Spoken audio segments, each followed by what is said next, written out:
Welcome dear students. Right now we will discuss multiplexing messenger RNA detection using Northern hybridization technique.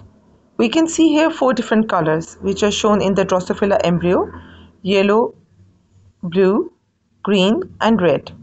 Now let's see कि हम simultaneously 4 different probes को 4 different fluorescence को कैसे check कर सकते हैं और ये हमें कैसे हेल्प कर सकता है 4 different genes के expressions को डिटेक्ट करने के लिए। तो इसके लिए अगर आप देखें तो आपको यहाँ पर एक स्कीम नज़र आ रही है। In the bottom you can see the target transcript. Target transcript हमारा क्या है? वो मैसेंजर आरएनए जो कि हमारी जीन ऑफ इंटरेस्ट का है।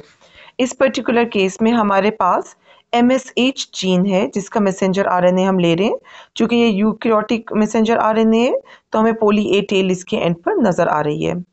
इसके अलावा हमारे पास इंट जीन का है जो कि आप ग्रीन कलर में देख सकते हैं। ब्लू कलर में हमारे पास सॉक जीन का है और हमारे पास येलो कलर में SNA जीन का है। Against this messenger RNA riboprobes synthesise किए गए हैं और उन राइबोप्रोब्स को पर्टिकुलरली लेबल किया गया है।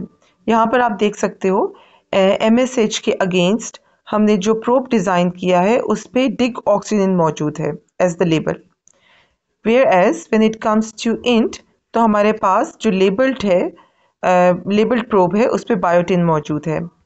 और हमारे पास जो थर्ड वन है ब्लू कलर वाला, अल्टीमेटली ब्लू कलर आएगा, इस वक्त तो ब्लू कलर नहीं है। लास्ट स्टेज पर हमारी जो सेकेंडरी एंटीबॉडी है उसके ऊपर कलर मौजूद होगा। एनी हाउ सॉक जीन के अगेंस्ट जो हमने प्रोब डिज़ाइन किया है उस पर लेबल डाई नाइट्रोफिनाइल का मौजूद है। और ये जो लास्ट वन है SNA जीन, इसमें हमारे पास लेबल फ्लोरेसीन का मौजूद है। हैविंग सेड दिस, अब हमें देखना है कि कौन से प्राइमरी डिटेक्शन मेथड के ज़रिए हम इसको आइडेंटिफाई करेंगे।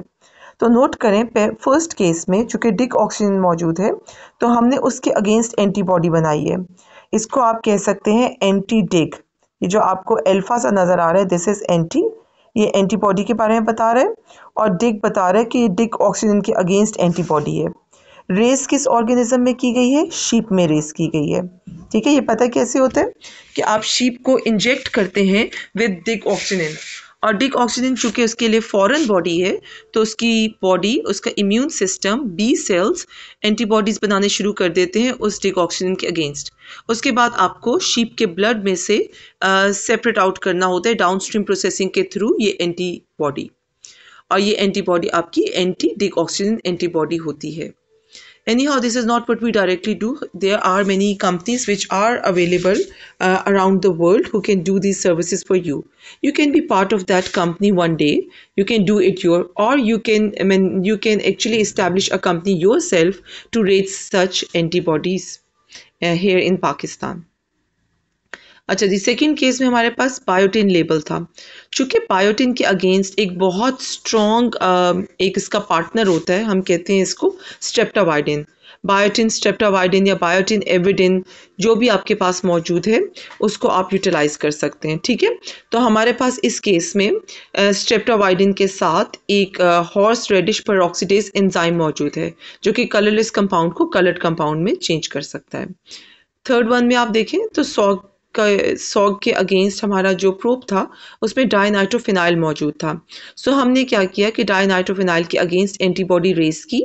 कहाँ पे की? आप एनिमल का नेम देख सकते हो, रैबिट में। जबकि फोर्थ केस में हमारे पास फ्लोरेसीन मौजूद था तो फ्लोरेसीन के अगेंस्ट एंटीबॉडी माउस में रेस की गई। अब हम चलते हैं द डिटेक्शन मेथडोलॉजी की तरफ। सो प्राइमरी डिटेक्शन तो एंटीबॉडी के अगेंस्ट एंटीबॉडी की हेल्प से हो गई। जहाँ पे भी डिग ऑक्सीजन मौजूद होगा वहाँ पे उसकी एंटीबॉडी जाकर बाइंड कर देगी। लेकिन चूंकि इस एंटीबॉडी के ऊपर कोई कलर मौजूद नहीं है तो we won't be able to locate it, we won't be able to see it.